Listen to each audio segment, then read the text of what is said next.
Quand on se pose un peu dessus, l'histoire de la voiture est extraordinaire. Elle va bien au-delà du film et malheureusement, s'il n'y avait pas eu le film, la voiture serait complètement dans l'oubli aujourd'hui.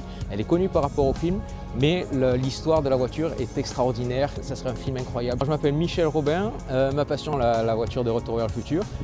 La voiture, par rapport à son histoire, plus qu'en tant qu'objet du film, c'est un grand industriel américain qui a une carrière fulgurante chez General Motors et qui a un jour tout plaqué pour faire sa voiture qui est son propre nom dessus. Le moteur, c'est un moteur français, c'est le PRV Renault. La voiture n'a pas marché, les ventes ne se sont pas faites, la marque s'est écroulée et en même pas 2 ans, la marque a fait faillite. Voilà, fin de l'histoire, la voiture n'est plus produite. Et bizarrement, 2 ans plus tard, il y a quelqu'un qui a une idée de la mettre dans le film. L'idée de départ dans le film, pour le voyage dans le temps, c'était un frigo, c'était même pas une voiture. Et seulement les frigos à l'époque, les réfrigérateurs à l'époque aux États-Unis, c'était des frigos à poignées.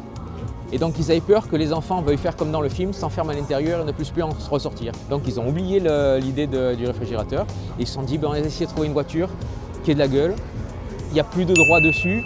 Donc, et puis voilà, comment la voiture s'est retrouvée dans le film et comment la voiture a trouvé cette notoriété alors qu'elle n'aurait jamais dû l'avoir au départ.